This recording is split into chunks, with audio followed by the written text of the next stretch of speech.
Sejam todos muito bem-vindos a mais um episódio do Território em Transição. Conosco hoje uma pessoa, uma persona, que o próprio nome se confunde com o histórico da celulose no Rio Grande do Sul. Ainda adolescente, conviveu com os históricos, muitas vezes não muito bons, da Beauregard, e hoje é um sinônimo da reversão, da contradição. O progresso não precisa ser algo nocivo.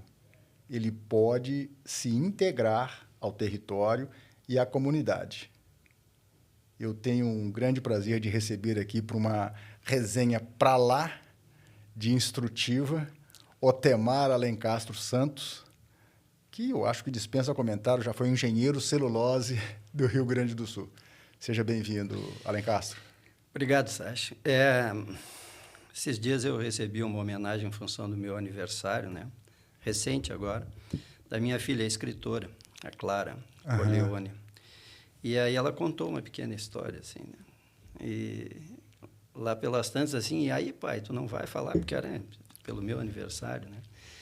E aí eu dei uma lida, assim, e realmente estava muito bonito, muito emocionante. Aí depois eu escrevi, olha, ficou lindo, minha filha. E a gente, como família, é muito importante, porque ela buscou apoio na mãe, nas irmãs, e depois, finalmente, em mim, estava elogiando. Eu digo, é bonito, a gente é muito bom como família, mas quando tu escreve, fica muito melhor, ficou muito bonito. Então, o senhor deu uma apresentação aqui, o senhor fez uma apresentação que melhorou muito, né? Realmente o que eu sou. Mas, de certa forma, eu estou realmente bastante ligado. Eu cheguei bastante jovem, né? E agora, recentemente, eu estou fechando 48 anos, né? Trabalhando ali naquele site. Então, eu estava com 20 e poucos anos, comecei sempre na área técnica, né, na área de desenvolvimento de projetos, e hoje estou como diretor de infraestrutura do projeto Natureza, né? Então, é toda a minha história, né, está vinculada ao site, né? E eu digo muito assim, né? A sua história dentro, vou chamar de site, tem muito a ver com a inserção do próprio Brasil como um player do mundo, do mercado da celulose e papel. Até então, eu sou muito leigo nesse assunto, mas eu sou um ouvinte interessado, né? Então, a gente dizia que o seguinte, né? O fibra longa que era o papel de 60 anos atrás, era o baita papel, era o papel que valia dinheiro, né? A tonelada era mais cara. Hoje as coisas se inverteram e aí possibilitou o eucalipto, que é australiano, ter um grande rendimento aqui para nós. 7 anos, no clone, pelo menos era, na minha época lá, tá certo? E a sua história tem muito a ver com todo esse desenvolvimento e o histórico de uma empresa altamente poluente, cheia de reclamações graves ao meio ambiente, para hoje ter alcançado níveis de relação com o meio ambiente, com o ecossistema, que é premiado mundialmente. É o que a gente vê o orgulho da CNPC divulgado a todas as mídias nesse sentido. Veja, na década de 70, justamente tem uma virada muito grande, né, na incorporação da fibra curta do eucalipto, né? E a forma com que se via... Os anos passam, as tecnologias se alteram, são complementadas, né? Mas a mãe da produção da celulose é a Noruega. E hoje, se for observar, a Noruega, Finlândia e Suécia são os países com maior índice de desenvolvimento humano, né? Então, a convivência do norte da Europa, do norueguês, né, com a produção de celulose era uma convivência, nem se pode falar pacífica, era uma necessidade de convivência, havia um compartilhamento de coisas. Quando ela vem para se instalar aqui na década de 70, sequer havia legislação ambiental. Uhum. Né? E qual é, o que a Borregar traz, né, na sua sacola? Além de investimento, a gente dizia, eu estava em formação como técnico, e se dizia o seguinte, que se explodisse uma bomba naquele site, né, morreriam todos os técnicos disponíveis no Rio Grande do Sul, que eram oriundos da Escola Técnica Parobé e da Escola da ETP de Pelotas. Né? Ali é que estava um contingente grande de técnicos. Né? E realmente, foi o fator cheiro, né, que não fazia mal, né, mas que era extremamente desconfortável. A gente ficava com cheiro na pele, tudo. E esse foi o grande desafio. Esse foi o grande desafio de mudar isso. E quando eu entro, já não era mais Borregar, em 1978. Aí cria-se a Rio Grande Companhia de Celulose do Sul e logo, na sequência, a Riocel, já com um apelo, que é uma garça e tal. Né? E, a partir daí, acontece o primeiro grande investimento, né, que era fazer celulose branqueada, ou seja, dar mais valor agregado aqui, né, porque ela ia toda para fora. E começa, então, um trabalho com as partes interessadas, né, que é uma referência. É uma referência. Desde ali, então, esse convívio com as comunidades do entorno são importantes e passa a ser importante também esse convívio para todo o Estado. Então, foi Riocel, né? Depois Klabin, Riocel, Klabin, Aracruz e CMPC. Então, eu mudei 6 vezes de emprego, né, sem sair da mesma cadeira. Tinha o tal de fato relevante. O que saiu de fato relevante hoje? Já saiu isso. Tu sabe que a gente, ali na década de 70, na década de 80, 90, nós passamos por na Riocel, por um negócio muito bacana, que foi assim, uma espécie de democracia, sabe? Houve uma participação, né, dos gerentes, chefes e coordenadores. Essa era a escala: diretores, gerentes, chefes e coordenadores. Então, houve uma ampliação da participação nas decisões. E isso ajudou muito, né? A unidade tinha a sua diretoria ali, né? E essa participação foi muito importante, porque botaram os ouvidos para funcionar. A escuta E isso foi muito legal e também nos deu oportunidade. Eu ainda jovem, né? Eu já fui jovem, inclusive, já trabalhei, veja só que coisa. E aquela oportunidade foi muito bacana. Então, por exemplo, modelos de participação de resultado foram incorporados, criados, né, na empresa. Naquela época, certificações de qualidade, certificação ambiental e por aí afora.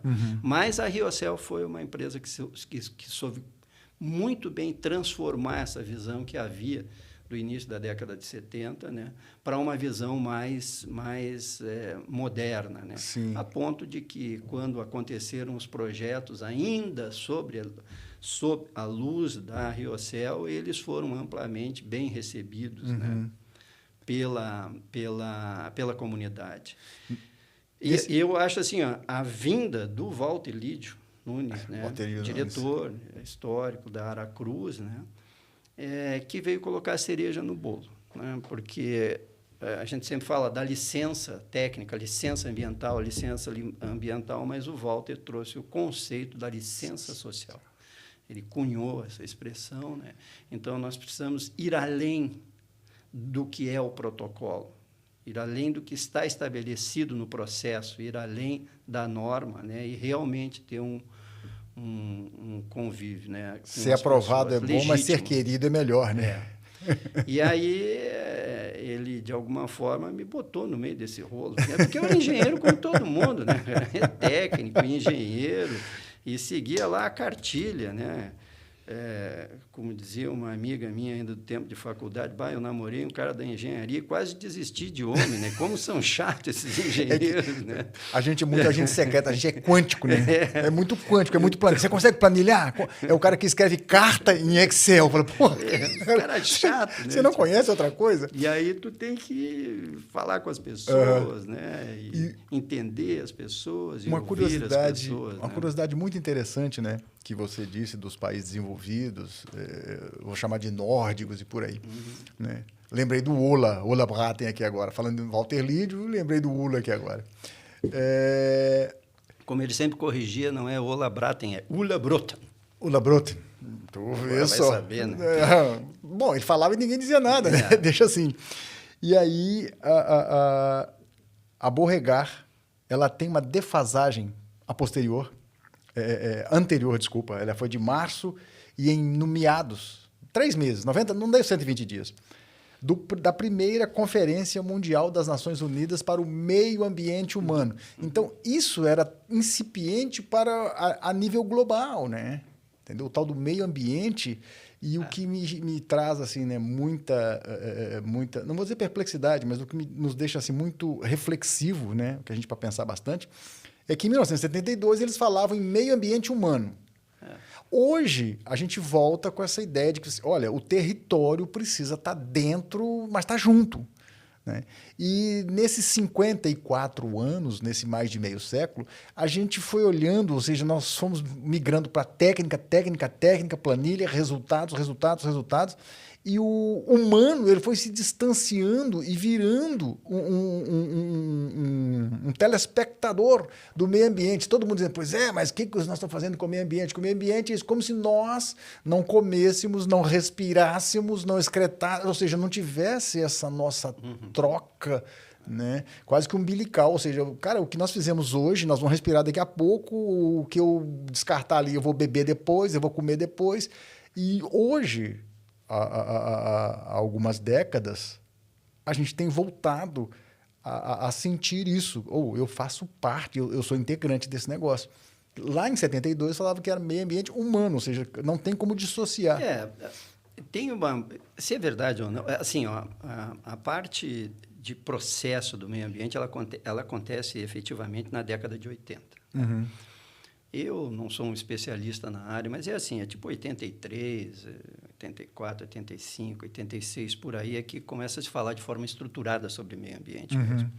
Mas tem uma história que eu acho bacana. Então, às vezes, tem umas histórias que se elas não são verdade, devia ter sido verdade. Então, alguém só não escreveu, né? Então, dizem que a gente começa a ter uma consciência efetiva das questões de meio ambiente, né? É quando se faz aquela fotografia dos nossos astronautas voltando para a Terra e se vê a finitude do planeta, né? Eu acho isso muito legal, né?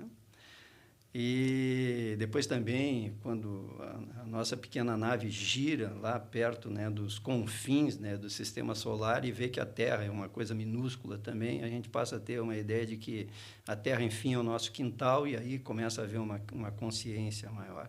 A Agapan, ela é criada na década de 70 pelo Lutzenberger, né, que inclusive nos ajudou a construir um processo lá na ele fábrica. Achou muita guarida Yeah.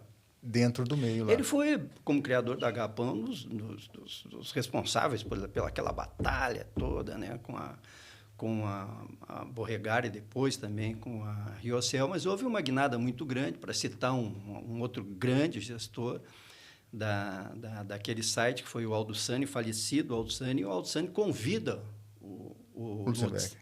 Então, diferente dessa ideia de ficar em campos opostos, né, num discurso, né, que não se compatibiliza e jamais vai se compatibilizar, né, o Lutz aceitou, né, e disse, eu vou. Né, e criou o que é o tratamento de resíduos sólidos hoje, que é uma referência, né, e difícil de se obedecer, porque ele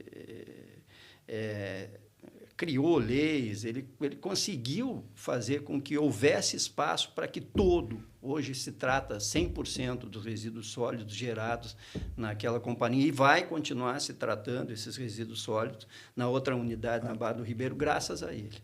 Então, ali acabaram-se a ideia daquelas valas que têm que ser monitoradas por 100, 200 anos para transformar tudo aquilo ali num adubo que é comercializado nas prateleiras. Ele aceitou esse desafio, né? E com toda a estatura criar, ou seja, criou a vida. Né? Eu não sei o tamanho do raio, mas vai ter que ter uma circularidade. Você vai ter que fazer uma volta em algum lugar. Isso é muito bacana. Então, e é difícil de entender, viu? É difícil de entender hoje que, quando tu cria essas valas para disposição, dos resíduos, isso não tem fim, tu vai ter que criar uma vala, mais uma vala, de tal forma que um dia, sei lá, daqui a 100 anos, tu vai precisar de uma cidade de Porto Alegre para colocar todas as valas, que é o dilema dos grandes depósitos de lixo hoje, enquanto não houver o processamento, né? E, no nosso caso, nós estamos lá, continuamos sempre com a mesma área, processando e levando para a prateleira do supermercado, né? Um adubo, né? Nessas questões ambientais, por exemplo, tanto se fala agora do rio, não tenha dúvida que a empresa pode dar uma contribuição gigantesca, né, para a solução das questões ambientais do Guaíba. Por quê? Porque durante mais de 30 anos nós monitoramos toda a fauna do Guaíba, né? Claro que o propósito era demonstrar de forma inequívoca e baseada em dados e com apoio de universidades e tudo, que não havia efeitos, né, sobre o nosso efluente na fauna e na flora aquática. E parou-se porque depois a única coisa que foi demonstrada foi o seguinte, que na medida em que o tratamento de outras indústrias e o tratamento de esgoto de outras cidades foi sendo tratado, a flora aquática, a fauna, peixes, começa a responder. Aumentaram na sua diversidade e em seu volume, né? E nunca se conseguiu demonstrar que houvesse qualquer efeito da nossa operação, né? Então, poxa vida, precisava aparecer um outro Lutz, né? Não só com aquela estatura física, porque ele era um homem muito alto e grande, né? Para também dizer o seguinte, vamos trabalhar junto, né? Porque essas coisas precisam essa construção de pontes, né? É o que é o mais interessante, porque atirar pedra é muito fácil, né? Não, e a outra coisa também, né, Sacha, é assim, ó, e trabalhar com dados, né? Esse é um caso... Que tu gosta disso, né? Sabe? A gente não trabalha com dados, né? A gente trabalha com hipóteses. Enfim, a ciência começa pelas hipóteses. Hipóteses precisam ser testadas. E, uma vez testadas, precisam ser reconhecidas. Né? Agora, vamos... Precisam ser reconhecidas num ambiente mais amplo, né? A ponto, de seu ponto de vista filosófico, a gente dizer que realidade é aquilo que é aceito pela maioria das pessoas. Então, se a maioria das pessoas é 80%, 20% vive numa coisa que não é real, mas veja, é assim mesmo. É, né? Louco. E a ciência é isso, né? Alguns anos, a vacina foi inventada 200 anos atrás, antes a gente acreditava que a vida surgia num monte de lixo e tal, né? Então, isso está em permanente transformação. E a gente tem que ser desafiado por isso, né? E trabalhando junto, vai ficar muito melhor, né? E alguém que nos alerte, nos cutuque. Peraí, claro, como é que está isso aí? Porque é aquela história, né? A vontade de ficar sentado, churrasco, bom chimarrão, fandango, trago e dançar, né? Vamos deixar... Se ninguém nos cutucar e nos tirar do conforto, falar, eu vou te trancar, eu vou fazer isso, fazer aquilo, muito dificilmente, ou se a gente não vislumbra que vai dar, está em rota de colisão com a parede, a gente não vai no timão virar. Se não avisarem do iceberg, né? Titanic não vai fazer a curva. Esses dias eu vi um filósofo, é uma pena que estou me esquecendo do nome dele, ele é bem conhecido nas redes, né? Numa entrevista, até eu acho que no programa do Jô Soares, e o Jô Soares faz uma brincadeira dizendo assim, o filósofo é vagabundo, não faz nada e tal, e é uma visão mesmo que se tem da filosofia desde sempre, né? E ele faz uma resposta que eu gostei muito. Ele diz, olha, realmente, né, eu acho que uma parcela de nós somos filósofos, né? E vai que representemos 10% do contingente, os outros 90% são trabalhadores, são esforçados, né? Mas o que os filósofos estão fazendo lá, né? Refazendo, questionando essa realidade vigente, né, diante do que a história nos mostra, os fatos nos mostram. Então, de repente, alguém tem que montar uma tese nova. O cara espera assim, não é possível isso, não é possível aquilo, né?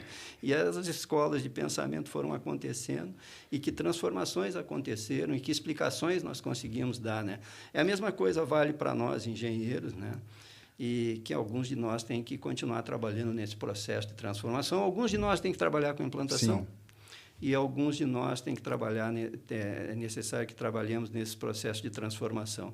E nesse meio é que vem essa questão que eu acabo entrando, que tu provocou um pouquinho dessas questões sociais, quando a gente entra na licença social. Eu não sei por quê, provavelmente tinha alguma coisa no meu perfil que pegaram e... eu estou fazendo aqui com o pé, assim, botaram o pé e vai para lá, né? e às vezes... E continuei. Né? Eu não tinha nada a ver com isso, rapaz. Eu era projetista, né? engenheiro, torcia para entrar, assim, para continuar projetando, de repente a minha vida deu uma guinada, assim, eu entrei num negócio que eu não sabia direito o que eu tinha que fazer, entendeu? Não tinha roteiro, não tinha guia, mas não tinha nada. Né? A falta de certeza talvez seja um grande conselheiro, porque aquele que parte da certeza, ele já já parte sabendo, vou chegar aqui. Não, pera, então tá viciado esse negócio. É uma roleta que ele sabe que vai dar preto 25. Essa roleta eu só tenho, a casa vai quebrar, todo mundo sabe o resultado. Isso, né? Tem uma ideia que nem criar os filhos, assim, né? A gente, meu falecido sogro dizia, né? Até eu tinha 1000 teorias e nenhum filho. Depois tive um filho e nenhuma teoria. E o dia a dia vai te surpreendendo. É isso realmente que acontece. Mas tem uma coisa básica que eu acho importante. E acho que isso eu tenho. Tu tem que gostar das pessoas. Isso. Tu tem que colocar as pessoas no centro desse negócio todo. Então, se tu conseguir fazer isso, das pessoas tu amplia para as comunidades. E das comunidades para esses sistemas mais amplos, né? E acho que é muito prazeroso fazer isso, porque se tu consegue ampliar a visão, porque o empresário ele não deixa de fazer. Presta atenção assim, em algumas grandes empresas que criam instituto isso, instituto aquilo, é para abater imposto, é para isso, né? Também, né? Mas, assim, fazendo um rápido parênteses, esse tempo eu estava fazendo umas trilhas lá, aqui para o interior do Rio Grande do Sul, e estava com uma guia. E ela defende o Pampa e tal, né? E eu digo, eu defendo também e tal, né? Mas a tua empresa planta eucalipto e tal, planta eucalipto, assim. E isso aí destrói. Muita hora assim, nessa calma. Vamos nos organizar e tal, né? Aí explicamos, olha, o que representa o eucalipto, né, no bioma Pampa. O bioma Pampa tem 19 milhões de hectares, né? E os plantios efetivos, né, porque os plantios da CMPC, eles representam hoje em torno de 500 mil hectares. E metade deles é de área de recuperação e de preservação. Então, é a maior área de preservação que tem no estado do Rio Grande do Sul, está na metade que não é utilizada para a produção do eucalipto. Né?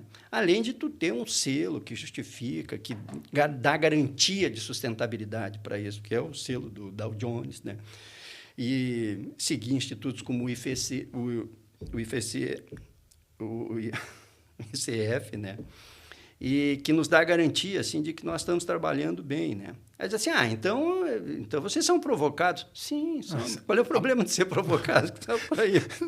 Para a linha do que tu está dizendo. Se não for provocado, eu não vou. É isso. Dizem que a brincadeira do alemão é como é que você consegue que o alemão faça uma coisa? Diz para ele que não tem coragem, que ele não sabe. Isso Você não tem coragem de fazer isso. Ele fala e faz nada, né? Exatamente. Então, eu acho que a empresa ela foi cutucada, e quando o empresário é cutucado, quando o dono é cutucado, e isso é feito não de forma antagônica, não te chamando de sem vergonha, de explorador, disso, aquilo, mas trazendo oportunidades e com inteligência, ele vem.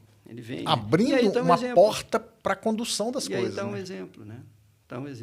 Então, veja, na época da Riocel, aquilo era um conselho, não era um dono. Né? A empresa tinha um controle acionário da Klabin, IOSP e Votorantim. A IOSP, que era uma empresa daqui do Sul, né? Quando foi adquirida depois, mais tarde, pela Aracruz, também era um conselho, tinha participação Safra, Klabin não, Safra, agora vou me esquecer. Então, mas, enfim, eram 3 grandes proprietários, né? E tu também tinha um conselho. Conselhos são formados por pessoas, né? São homens e mulheres que são influenciáveis, né? E se tu levar bons projetos, né? Eu fui convidado uma vez para participar da CIPA, mas mais especificamente para fazer a semana interna, né? E aí eu disse assim, cara, vamos fazer o seguinte, vamos filmar esse negócio aí. Vamos fazer uma rede de televisão aqui dentro e tal, vamos filmar e botar em todos os negócios. Cara, mas tu é louco ali em casa? Eu não quero nem saber. Vamos, né? E aí levamos, o nosso projeto custava mais ou menos uns R$10 mil. E era o famoso Aldo Sani. Virou nome de rua depois o Aldo Sani.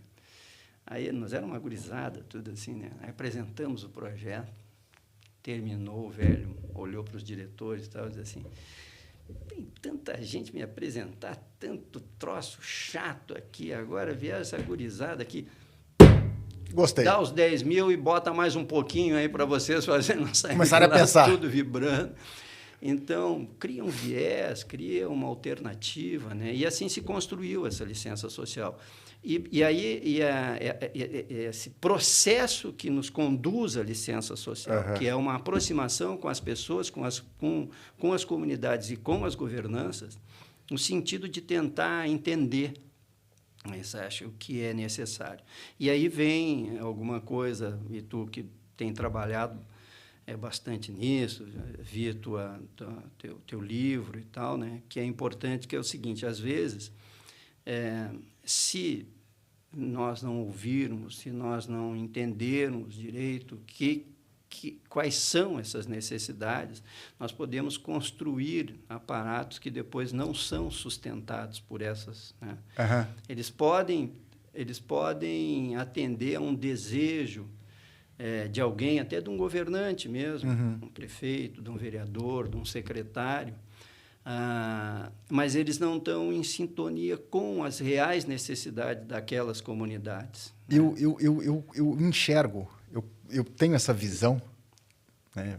Claro, todos nós somos suscetíveis à miopia também, eu concordo, mas que falta a escuta, vamos chamar de ativa, atenta, tá? Para ouvir mesmo, dissecar, 200W e quantos H quiser. Mas por que você está pensando nisso? Até você entender realmente o que o cara está dizendo, número 1. E número 2, aí é que vem o grande problema. O cara da academia, entendeu? Seja ele na parte de meio ambiental, seja na área de técnica, de tecnologia, seja o que for. Fazer o cara, o munícipe, o habitante, aquele cara que é da terra, eu vou chamar do minhoca, é o cara que é da terra. Fazer esse cara entender na cabeça dele, no universo dele, o que você está propondo para ele. Né? Fala de água, aí o cara começa a falar de água. Não, porque é o seguinte, o processo da água e tal, a água é um líquido solvente universal e não sei o que tem, tá. Aí o cara começa a entrar em entalpia, entropia, o cara fala, e a pia da cozinha, e a pia do banheiro, sabe? Baixa a bola, entendeu? Não demonstra conhecimento pro cara, demonstra engajamento no que ele precisa fazer. Essa falta de sintonia, de sincronismo, de o local se vê no processo como retorno de uma escuta, ele rechaça de todo tipo. Não tenho nada contra idioma nenhum, até porque os meus avós chamavam a gente com um nome que a gente não pode nem falar às vezes, né? Rússio, Júrio, então eles não sabiam nem falar o idioma. Então, eu tenho nada contra o idioma. Mas, tipo assim, você precisa organizar as suas ideias no mundo de quem está te ouvindo. Isso é fundamental, porque às vezes as pessoas vêm com algum anglicanismo, alguns outros termos, e falam, mas o que é isso, cara? Sabe? Que o cara, tipo assim, ele faz aquela cara de que tá entendendo, mas é aquele menino que a mãe fala assim, você vai na casa do seu avô, né? Não vai nada. Sabe que eu fiz um precipitador eletrostático, forno de cal, da antiga fábrica, e eu trabalhei com um japonês. E eu sempre acreditei muito numa linguagem técnica universal, né? É meio uma coisa, assim, um pensamento meio bobinho, assim, né? Então, e aí, conversando com ele, e aí, como é que foi? Ele, nós chegamos num navio e tal, descemos, e o meu grupo era mais técnico, nós fomos para Minas Gerais. Em Minas Gerais, fiquei vinculado a empresas prestadoras de serviços para a CBC, né? Companhia Brasileira de Caldeiras. E a minha primeira missão foi o seguinte, eu recebi lá um manual de algumas máquinas operatrizes, e eu conhecia todas, e eu tinha que explicar para o pessoal como é que era a operação. Tá, e aí? Mas em português? Não, eu não falava nada de português. E eles não entendiam nada de japonês, não era japonês, né? E eu já fiquei encantado. Daí, como é que foi? Não, então foi... Aí Foi segunda-feira, ele falava torno, falava na prensa, na retífica, quando chegou na sexta-feira, ele dizia, então, e funcionou? Ele, não funcionou nada, ninguém entendeu japonês, ninguém sabia nada, o japonês estava com a cabeça desse tamanho e tal, né? A comunicação requer um esforço muito grande, uma tradução, uma linguagem. Por exemplo, nós fomos desafiados na certificação ambiental da área florestal com equipes nossas que eram analfabetos, não sabiam ler nem escrever. Então, tu imagina um processo de certificação, tu tem que desenvolver um procedimento. É um procedimento que, evidentemente, tem que ser ambientalmente sustentável e tem que ser compartilhado, tem que ser seguido para tu evitar uma não conformidade. Em havendo uma não conformidade, tu senão não vira nem procedimento nem padrão. Sei, né? E aí como é que faz? Como é que faz? Então, foi desafiador, mas é possível fazer. Mas o simples fato da pessoa ser analfabeta, né, não resume a necessidade de decodificação da linguagem, né, para que a gente possa atingir as pessoas, né? E isso uma das coisas é como falar, né? Porque, vamos dizer assim, a educação ela tem um sentido que é eu estou falando para aquela pessoa, depois ela volta, eu estou ouvindo. E aí, quando eu faço a síntese desse caminho de ida e volta, aí é que realmente o fluxo da informação. Tenho a informação num fluxo completo e sai daí, emerge daí um processo educativo. Uhum. Então, na construção desses projetos sociais, isso tem que ser muito bem exercitado. E muitas vezes as pessoas se envolvem em processos, e aí vão voltar agora... Acho legal esse trabalho aí que está fazendo de planejamento, né? Que nós não podemos inserir simplesmente porque acreditamos que aquilo deva ser importante para aquela comunidade. Exatamente. E temos que ter cuidado com as pessoas que estão gerindo aquele grupo, né? Se eles estão perfeitamente sintonizados com aquelas necessidades, porque, enfim, tu pode botar dinheiro fora, né? Aracruz fez isso, era uma fala sempre do Walter, contando que fizeram um estádio, né, para receber partidas de vôlei, de basquete, que acabou recebendo uma partida e depois nunca mais foi usado, né? Ou a manutenção não é sustentada. Tu constrói algo que depois não consegue ser mantido pelaquela comunidade. O Gabeira, quando sai exilado daqui, ainda durante a ditadura militar, ele vai para a Europa e eles ficavam lá trabalhando, eram ajudados, e aí, durante as férias deles, eles iam para a África e ajudavam em projetos sociais, construindo escolas e hospitais, né? E ele foi um ano, voltou no ano seguinte, está no livro dele, que é esse companheiro, e ele ficou impressionado, porque chegou lá, estava tudo destruído. Eles construíram uma escola, quando voltaram lá não tinha mais escola. Ele perguntou para a liderança assim, por que a gente fez? Mas por que? Mas isso, mas vocês destruíram? Assim, mas vem cá, tu perguntou para nós se nós queríamos uma escola, vocês chegaram aqui, tudo europeu, tudo bonitinho, uma garotada e tal, levantaram uma escola, não preciso de escola. O que eu preciso? Eu preciso de uma torneira que tenha água potável aqui, para eu conseguir cozinhar isso e aquilo. Então, uma das coisas é essa, quer dizer, ouvir as pessoas, mas realmente ouvir isso, conseguir traduzir e depois entender quais são as necessidades. Então, isso fica muito complexo, né? E aí passa muito por isso que a gente estava conversando, que tu tem conversado, que é sempre ter um plano, né? Um plano compartilhado, um plano bem orientado, que se possa obedecer para 5, 10, 15 anos, né? A empresa agora, essa nova unidade que se pretende, aí é um negócio para 200 anos, né? Sim. Certo? 200 anos não é brincadeira, né?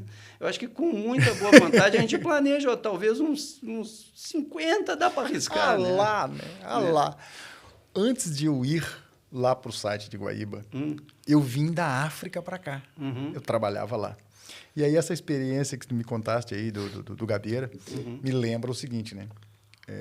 Às vezes a gente parava, era uma construtora de infraestrutura. Então a gente fazia estradas, entre outras obras de construção civil pesada. E aí, às vezes, a gente parava na beira da estrada e não podia sair muito do leito, porque nos bordos tinham minas É uma coisa cruel, assim, uma coisa que não dá para entender como um ser humano projeta uma pinóia daquela. Mas, enfim, seja lá o que Deus quiser. E aí tinha, assim, uns giral e pendurado, jiboia, umas cobras enormes, e aberto longitudinalmente a jiboia, e aparecia tipo peixe, aquela gordurinha da jiboia. E aquilo era vendido porque, na crença deles, reumatismo se curava esfregando a banha, a gordurinha da jiboia ali. Agora, não adianta você querer chegar para o cara falando, toma isso que vai ser bom para o reumatismo. Cara, mas aí é o seguinte, né? Cola no cara, vê ele, ó, você tem... Sabe, e tem todo um trabalho de convencimento e escutar por que você acha que faz isso e tal, e tal, e tal. E muitas crendices que a gente sabe que os elementos ativos que tem no remédio não vieram de Marte, eles estão aqui. Né? De repente, o cara consegue achar um unguento, uma pomada que realmente faça isso. Então, falou, olha, a gente estudou, não tem fundamento nenhum. Tem fundamento, vamos melhorar isso. Né? Esse tipo de encaixe nas coisas é que precisa ser feito. E muito o cara traz uma solução pronta, sem tentar compor, ou pelo menos fazer que o cara entenda que aquilo que ele está fazendo não está surtindo efeito. É que o médico faz, pega o placebo e o remédio, a droga, né? Põe nos dois, fala, os caras, ó, A e B, ou A linha, mesma coisa. Agora dá os dois, fala, tá vendo? Esse aqui curou, esse aqui se lascou. E pá, é assim que funciona. E muitas vezes a pessoa, para dar celeridade ao processo, então é um atalho que você faz, ele dura 6 meses, 1 ano, para um projeto de 200, entendeu? 5 anos funcionou? Ele foi a pico, Gauss, foi a pico. Tá? Quando nós inauguramos, fomos laureados, recebemos o prêmio, ele estava no pico. E nos últimos 5 anos ele veio para 0 e nós estamos com o mesmo problema virgindo de novo. Né? Hoje tem um fenômeno diferente dos projetos que fizemos há alguns anos atrás. Né? Hoje a gente tem esse impacto da rede. Né? E Humberto Eco, né, nos primórdios desse processo, disse, deram voz aos idiotas. Né? Então, hoje em dia, tem muita coisa falada e pouca coisa com consistência, coisa que possa ser transformadora, né? Que seja verdade e tal. Né? Esse é um processo que requer um esforço muito grande, eu acho, das gerações, dessas novas gerações, né? Que ter um espírito crítico suficiente, né? Que aí também vem, apesar de todo o diálogo que a gente tem que ter, apesar de todo o esforço que nós façamos, então precisa também ter a compreensão. Agora, quando essa compreensão vem de uma cultura arraigada, com limites de crenças e tudo... A construção, né, do pensamento crítico, ela prescinde de repertório. Isso. Aí o camarada cai de paraquedas. Não, deixa para mim.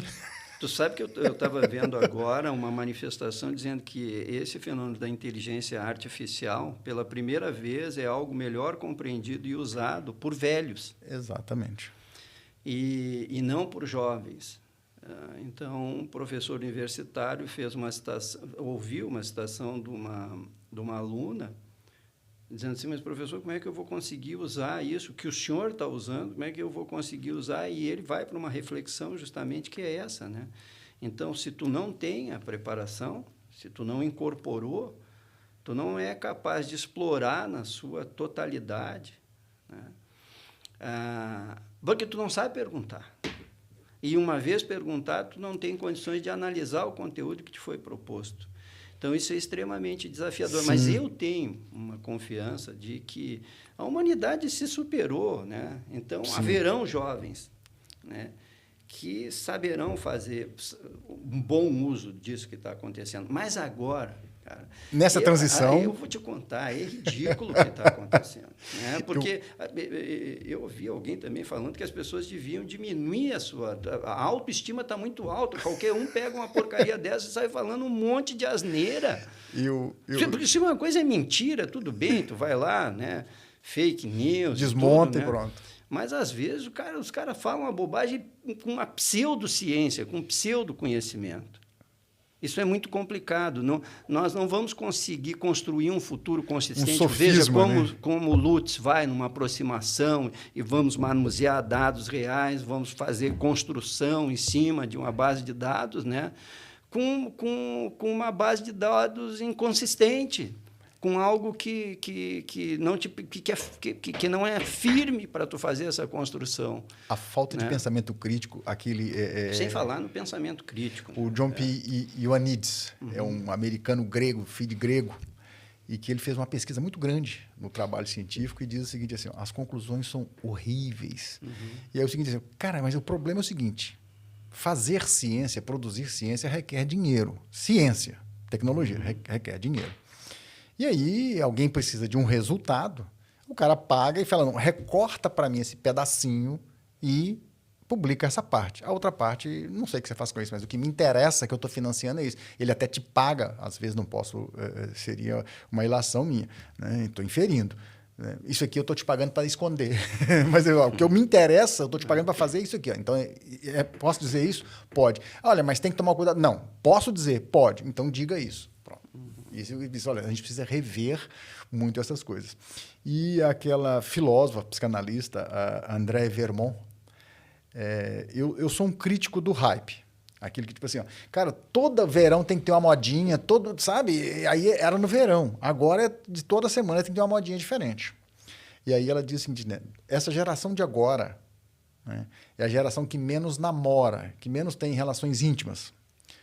Aí ela disse, pois é, por causa do hype. Tipo assim, antigamente a gente, seresta, né? Tocava um violão e fazia não sei o que tem, o chamamé, tinha todo, né? Um galanteio, essas palavras de galantear, saiu, trovador, isso, o cara é pai, pum. Entendeu? Então, tipo assim, cara, se não dá, liga na hora, não, o cara já não quer mais, ele não perde tempo com essas coisas mais. Entendeu? Essa construção do que vai acontecer depois, esse semear para colher um pouquinho mais à frente, ele já está jogando semente e comendo um pouco da semente que está jogando no chão, você está entendendo? Mas sabe que eu confio? Eu confio porque nos nossos jovens, né? Eu tenho minha neta, minhas duas netas, uma com 15, outra com 25, minha filha mais nova está com 30 anos, né? Então, tu percebe, assim, que o pessoal vai buscando um caminho, porque assim, porque nós encontramos um caminho também, né? Então, mas que dá um desespero, dá, entendeu? É que eu acho que está vindo... E pela quantidade de informação que tem. Né? O que eu acho... Pela quantidade de informação. Tu não acredita que é um chicletão desse tamanho, um bombardeio de bobagem. Aí né? É que está o negócio, então, né? Eu até te diria o seguinte, em termos de desafio geracional, né? O nosso foi mais fácil. Muito mais. Né? Para eles, agora, o espírito crítico, a capacidade de análise crítica tem que ser muito maior. E aqui é que precisa do investimento, entende? Porque a informação está pipocando de tudo que é lado. Hoje está muito difícil você chegar na cara dos livros e falar, deixa de ser besta, rapaz. Você é mentiroso. Chamar o outro de mentiroso virou politicamente incorreto. E a gente lascava no carro. Larga de ser mentiroso, rapaz. Aqui, com Pantaleão, né? Tinha aquele personagem. Você tá brincando comigo, rapaz. Você tá me tirando, né? Entendeu? Hoje não pode falar mais um troço desse, que é ofensa. Não pode nem deve, né? Entendeu? Eu acho que a gente tem que... O cara largar o poeta. Nós temos que entender a época que vivemos, né? Mas eu digo para do bombardeio, entendeu? A gente tinha uma proximidade com as pessoas. Hoje tem gente do mundo inteiro te bombardeando com o que ele pensa que é verdade.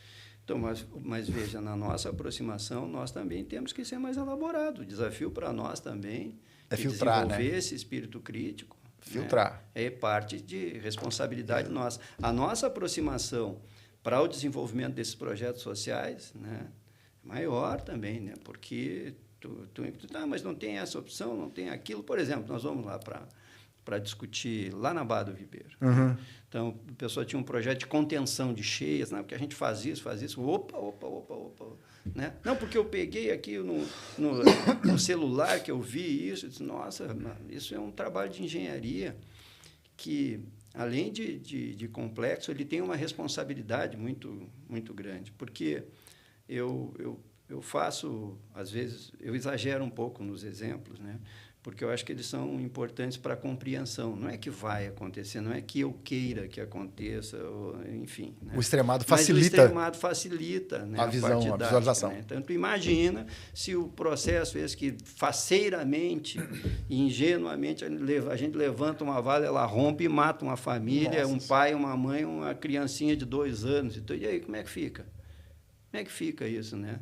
Então, do nosso sonho, não sei o quê. Rapaz, isso é engenharia, uma engenharia complexa que mescla outras disciplinas no meio, né? Tu imagina o que requer de dados levantados, o período que tu tem que analisar, quantos anos, são 5 anos. Uma rede pluvial aí no meio de uma cidade é 5 anos. 5 anos. Né? Aí, bom, já trabalhamos juntos nisso aí, né? Aí tu vai para um período de 10 anos, 25 anos, 100 anos, para tu fazer uma estrutura dessas, né? O pessoal, esses dias estava reclamando aqui, não, porque levaram 1 ano, eu até acho que foi rápido, né?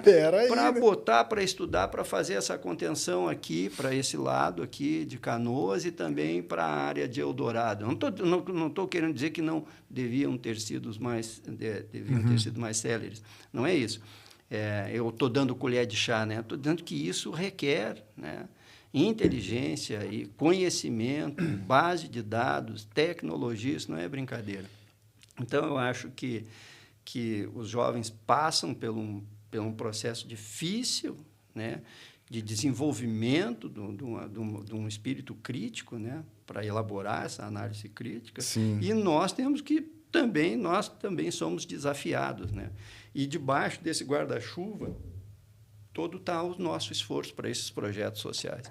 Então, mais esforço ainda, porque quando a gente encontra essas comunidades, encontra as demandas que são desejos, e esses desejos nem sempre estão baseados em dados consistentes, né? E provavelmente alguns deles não se sustentarão. E outros que são imprescindíveis nem sempre são percebidos na medida em que o nosso olhar ainda não foi aberto.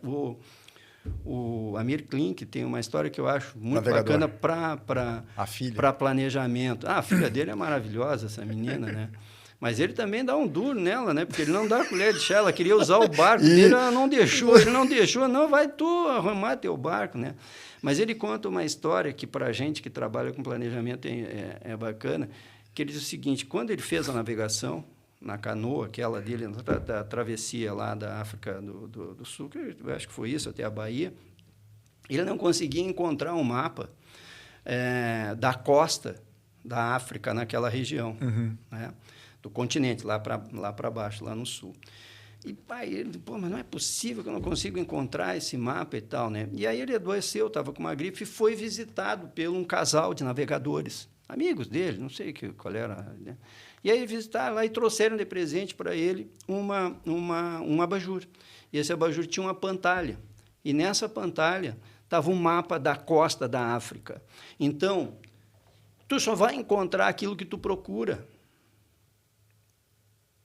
Tu só encontra aquilo que tu procura, tu precisa estar atrás dessas coisas. Então, tu precisa ir à comunidade, tentar desenvolver alguma coisa, ver o que tem. Então, não fica visível para ti, né? Meu sogro, também falecido, que era médico, diz assim, tu só faz o diagnóstico daquilo que tu prospecta, né? Senão tu sempre vai dar um remédio curativo compressivo, doscopena e ambulância. Quer dizer, é tudo resolvido. É sempre isso. Resolveu 90% dos problemas médicos, né? E manda o cara para Porto Alegre, né? Então, é isso, sabe? Eu acho que aqui todos somos desafiados, né? Empresários, empregados, jovens e velhos, para esse mundo em uma transformação absurda, absoluta, assim, e desafiadora na medida em que outras coisas, né, estão chegando, né? Você falava sobre a sua experiência como cipista da CIPA, né? E prevenção de acidentes, fazer a semana de prevenção de acidentes e tal. Hoje, que os engenheiros de plantão, o pessoal da segurança, não briguem comigo pela brincadeira e comparação que eu vou fazer, mas eu acho que tem um fundo forte de verdade e de estratégia em cima disso, né? Se uma pessoa, alguém que não tiver um conhecimento mínimo sobre risco e segurança do trabalho e gestão de projeto, pegar um RASOP, ele se mata. O cara bota 500 perguntas. E se, e se, e se, e se, e se... No final, para ninguém se matar no cantinho na saída, né? Se enforcar no fio dental na hora do almoço, você tem que colocar para ele, ó, nem todo risco tem que ser mitigado. Porque senão a transportadora tinha seguro de todos os caminhões e ela falia. Ela vai dar 10% de toda a frota por ano para a seguradora. E eles não têm seguro. Por quê? Porque é mais fácil o cara perder 10%. Se ele tem 10 caminhões, ele perde um. E ele não perde um caminhão, ele bate e tal, sinistra de qualquer forma, mas ele gasta 30% de um caminhão. É mais barato que o seguro dos 10. É estatístico, né? Senão a coisa não funciona. Seguradora quebra? Nunca. Por quê? Porque o negócio dá dinheiro. Então, porque o risco é menor. O risco atribuído é maior. Então, a gente precisa ter o pensamento crítico. Você levanta todas essas possibilidades, mas tem que ser gente que tenha... como é que se diz? Tem que ter repertório, construir pensamento crítico com a ciência e com a dúvida levantada. Senão, morre. Aqui, Sacha, eu acho que tem um outro fator que eu considero segurança algo assim fundamental. Exato. E cada vez mais, eu trabalhei muito, tu sabe, né? Uhum. Com isso, e eu sempre digo que o pessoal de segurança tem que ser paranoico, eles têm que pensar em tudo mesmo, sabe? Eles têm que pensar que se eu sair dali, eu posso bater com a cabeça, não sei o quê, cair, bater no degrau e tal. Eu não posso esperar deles outra coisa que não seja essa ação de cuidado com as pessoas, né? Mas o velho Juran já dizia uma coisa que é importante, é que existe um perfeccionismo. A palavra que ele utilizava era essa, o que vem traduzido para nós é perfeccionismo. Uhum. O perfeccionismo é exagerar em alguma coisa. Ela já está boa e eu ainda exagero nela. E o perfeccionismo tu tem que remeter ao autor, né? Então, no exemplo, que não tem nada a ver com segurança, ele falava de uma equipe que queria eliminar umas manchas que aconteciam na parte superior de uma luminária. E aí, muito bem, era uma trabalheira para eliminar aquelas manchas e tal, né? E até que alguém teve a luz e disse assim, mas que altura fica essa luminária? Ela fica mais ou menos uns 10 metros de altura. Quem é que enxerga a parte superior dessa canopla? Ninguém. Então, para que estão querendo tirar isso aí? Nós temos um hábito de não medir a eficácia das nossas ações. Seja no âmbito interno, no âmbito externo, seja também nos projetos sociais. Uhum. Não adianta nada pegar alguma coisa e jogar lá e não verificar se aquele desempenho está acontecendo de forma eficaz. Então, a gente se conforma em perceber e anotar a não conformidade, propor a ação mitigatória. Nós estamos assim em termos de processo, né? Isso vale para tudo. E aí, depois, uma vez que... Aí, todo mundo comemora, e taça disso, e bolinho, e cafezinho, guaraná, que ação bacana. Depois, a ação passa 6 meses ou 1 ano e ela simplesmente não consegue manter os resultados dos primeiros dias, né? Então, a eficácia, né, é importante, sabe, de ser verificada e acompanhada, né? E aí o sujeito precisa ter... Sabe, picuinha em cima. Isso, né? Nós tivemos uma experiência, né, com um guindaste nosso cedeu um pouco e tal, nós vamos para uma reunião e eu estou ajudando ali e tal, fui acompanhar a gestão, um dos nossos diretores chamou lá em casa. Aí fui eu lá, sentei na sala, um treco parecido com esse aqui, estamos lá conversando isso e aquilo, fazer isso, fazer aquilo. E aí alguém, nós temos que analisar, fazer um procedimento, pelo amor de Deus, não me inventa mais procedimentos. Tá? Tudo que nós temos aqui é capaz, né, se bem utilizado, de resolver todos os problemas de segurança que nós temos. Então, não é por aí, né? O que a gente tem que verificar é o seguinte, que ações vocês propuseram para isso? Foi essa, então vocês vão a campo e assegurem-se de que elas terão um caráter permanente e que, se elas não foram eficazes, elas serão alteradas, mudadas para que elas sejam efetivas. Tu sabe que nesse processo, e aí foi né, se estabeleceram indicadores, né, do que gosta, né, se pegou, e outra coisa genial, indicadores de quase acidente, não tem, acidente é algo que não se quer, né, em hipótese alguma, nós estamos interessados no quase acidente, né, e nós estamos interessados também de imaginar que alguns poderiam acontecer e tratar deles. E aí, tu olha que coisa genial, porque aí fazia os negócios, botava, e a ação não acontecia, né? Por quê? Depois de algum tempo se percebeu que ela estava na mão das lideranças. Não é o diretor da empresa, não é o gerente, não é o chefe, é o líder, cara.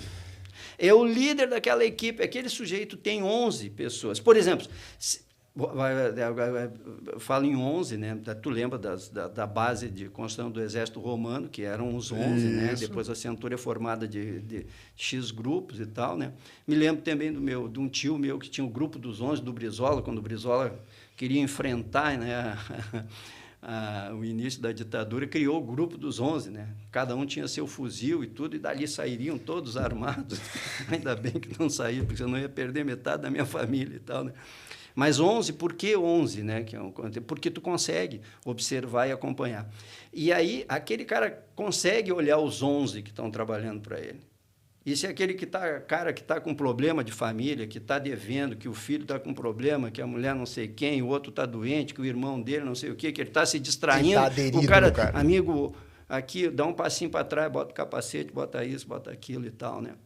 Mas o interessante, se ele ultrapassa o de 15 a 11, a equipe, se tu coloca sob responsabilidade dele uma equipe com 40, esquece que ele não consegue observar. Fica longe do braço. E ele não consegue perceber isso. Olha só que interessante, né? Então, nós fizemos um programa, né, para que ele fosse, vamos dizer assim, requalificado. O programa era dele. Primeiro tinha que fazer ele reconhecer que aconteceu alguma coisa. O cara subiu sem cinto numa altura superior, assim, subiu. E isso pode ou não pode? Não pode. Mas não pode por quê? Né? Não pode por quê? Porque o cara cai, né? O cara cai e machuca. Não, né? O percentual de 100 que subir, 2 caem. Né? Sim, 2. Né? E dos 2, 1 pode morrer e pode e tal. E aí, né? E aí, então, ele faz o processo e o processo de convencimento passa por ele. Quando nós chegamos à conclusão, eu disse, bom, quantos líderes nós temos? Nós tínhamos 300 e poucos líderes. Vai ser impossível fazer esse programa. Só que nós descobrimos aí vamos 80-20, 70-30, 90-10 é Pareto. Vamos para outro especialista na área, sim, né? Vamos para o Pareto. Tem que ter os 20% que são responsáveis pelos 80%. Bucha, era isso mesmo, né? Então, tu tinha daqueles 300, né, uma meia dúzia aonde as coisas aconteciam, mas trata daqueles lá e depois tu vai eliminando por camada, né? Isso teve sucesso. Então, tem uma coisa que é importante, tá? Que é a eficácia. Além de pensar, de ouvir, tu precisa ver se efetivamente aquilo que tu propôs, seja em que ambiente for, se aquilo está funcionando, se está resultado. E se não está dando resultado, vai lá e muda, porque solução sempre tem. Alencastro, eu digo assim, ó, que prosa construtiva. Aí agora a pegadinha do malandro, né? O que eu quero colocar com tudo isso que nós falamos, sabe? Nós falamos um pouco de território e falamos muito, vou chamar de chão de fábrica. E hoje o Alencastro faz mais o quê? De toda essa coletânea, todo esse universo de conhecimento, de experiência, e me perdoem os mais jovens, né? Senioridade é só o tempo que dá, me desculpa. Repertório e senioridade é só o tempo. Isso não vem... Não, porque o cara é doutor... desculpa, amigo, eu te entendo, você é um técnico excelente, vou bater palma para ti, mas senioridade é um pouquinho diferente. Essa tua bagagem de procedimento, de lidar com pessoas, ver o tamanho da equipe que a gente consegue ter o tal do olhar. O oriental tem muito isso, né? O oriental não fala muito, não pega, ele só olha e as pessoas começam a entender, né? Eu acho que, como é que fala? Os SEALs americanos, né? Aqueles comandos táticos, cara, eles não enchem um ônibus, né? Eles enchem uma caminhonete e os caras só falam assim, ó, 3, não sei o que tem. Eles fazem símbolos e eles, pela respiração do cara, falam, meu, tá errado e por aí afora. Bom, o que eu quero chegar nisso? É que uma pessoa testada em ambiente controlado, depois, num ambiente descontrolado. O que eu quero dizer com isso? É que criar, depois engajar e depois impor regras. Esse círculo, esse ciclo PDCA, amigo, não chega e dá pancada, não sai, não vai acontecer. Não leva a coisa pronta. Planeja, faça, corrija, ajusta e volta. Corrija. Esse é o ciclo das coisas acontecerem. E aquela famosa história. O do lugar, a pessoa que está no território, a pessoa que tem inserção e tem a confiança das pessoas de anos, de décadas.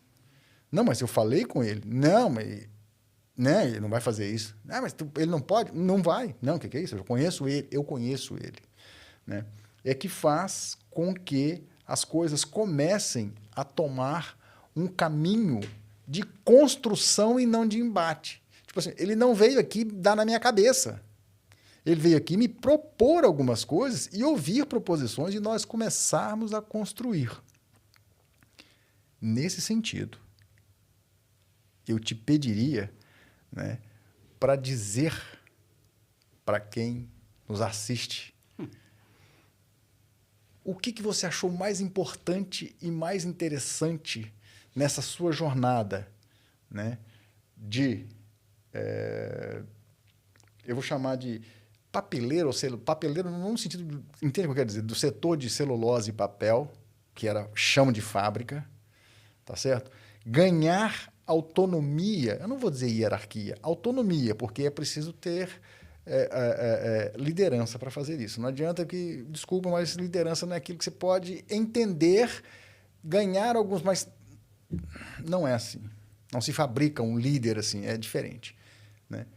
A identificação, o que você diria para quem hoje, eu espero que o nosso país, o Brasil, que precisa passar por um processo muito forte de industrialização, com todo respeito ao agro e às outras commodities do país, mas nós precisamos de um parque industrial forte para que as nossas futuras gerações tenham um espaço melhor nessa comunidade global. O que é que você deixaria para os novos líderes com liderança e território? Não tem outro jeito. Rapaz, que fica muito à vontade. Isso, né? Que dureza isso, né? Mas eu diria... É só ler o prefácio da sua filha. Quer ver? Eu estou pensando um pouco enquanto tu está falando, mas eu digo assim, reputação é algo... claro, tem coisas que tu tem que ficar velho mesmo. Não tem jeito, sabe? Não, esqueça isso, né? A velhice, ela né, como estava brincando esses dias, né? E aí que tal ficar velho? Eu digo, olha, dada a opção que é estar morto, né? Então, eu estou achando uma maravilha, né? Mas ela traz um grande aprendizado e ao longo dela tu precisa construir uma reputação. E se essa reputação for construída numa base não muito sólida, né? Ela não vai te trazer grandes benefícios, mas principalmente não vai te trazer respeito das pessoas, né? Então, realmente tu é uma marca e essa marca precisa ser defendida com unhas e dentes, né? E às vezes as pessoas falam muito na técnica das pessoas, mas eu começo muito pelo um conceito assim de moral e de ética, assim, sabe? Eu prefiro uma pessoa, né, que tenha assim, respeito pelas outras pessoas e tal, sabe? Que tenha um bom coração e tal. E aí a gente trabalha, ele vai ser um bom técnico, ele vai agregar, lapidar. Né? Mas é isso, reputação é importante, construa a sua reputação ao longo da sua vida e tu vai ter respeito das pessoas, né? Agora, ter respeito das pessoas passa por um processo de respeitá-las também. É uma base fundamental, seja lá quem for, velho, seja criança, homem, mulher... Não importa gênero, raça e tal, né? Precisa respeitar as pessoas, né? Se não fizer isso, tu não vai ser respeitado, né? Tu pode impor, né? Pode, tem alguns espaços onde tu pode impor. Faça isso, não faça aquilo, mas não vai sair direito. Só vai sair direito realmente se houver engajamento. E o engajamento passa por tu respeitar e ouvir as pessoas, sinceramente mesmo. Não como um processo, claro, né? Senão não vai. Esses dias eu estava brincando, eu converso com todo mundo, tomo café e tal, vai desde o pessoal da limpeza, até os diretores, não mesmo importa, que o né? Grêmio tenha perdido. E aí, assim, Alencar, mesmo que o Grêmio tenha perdido, Alencar, mas Alencar, por que tu faz isso? Eu digo, rapaz, eu faço isso porque eu sou um egoísta. Eu vi uma história de que um camarada, né, num incêndio de um prédio, foi buscar um sujeito que estava lá dentro, né, depois do expediente. Eu disse, mas como é que o senhor sabia? Porque a única pessoa que passa aqui me cumprimenta. Então, eu sabia que ele não tinha saído e ele estava lá dentro. Né? Então, eu cumprimento vocês todos os dias só por isso, para não ser esquecido no dia do incêndio. Né? E, finalmente, cara, eu acho assim, ó, seja feliz, mano. Tenha um bom humor também, né? Porque é impossível tu aturar essa vida aí, né? Sem bom humor. Se não está muito bom, vai fingindo que depois melhora e tal, né? Então, trazer um pouco, levantar o ambiente, sabe? Então, levantar o ambiente, trazer um pouquinho de felicidade, cantar sempre que for possível, respeitar as pessoas para poder ser respeitado e construir uma carreira sólida ao longo da tua vida, assim, pensando na reputação, pensa no futuro, né? Pensa que as pessoas vão gostar de ti e vai passar pela tua mulher, pelos teus filhos, pelos teus amigos, pelas pessoas que trabalham contigo, que estão no teu entorno, né? Puxa, inventei uma receita aqui agora, né? Mas, enfim, tomara que ajude alguém. Isso. Bom, essa receita, nós sabemos que ela tem os ingredientes. Agora, o toque final é dado por cada um de nós, no seu ambiente, na sua família, no seu círculo de amizades mais íntimos, e assim vai. Eu só tenho que agradecer ao Alencastro por ter dedicado esse tempo e passar para nós muito da sua senioridade, de pai, de gestor, de gerente e de outras tantas coisas, né? Como eu digo, a senioridade não vem. Agora, são pérolas que a gente precisa estar de olho, escutativa. Eu só tenho que te agradecer. Obrigado pela presença e a resenha. Obrigado pela oportunidade aí também. Um abraço aí a todos.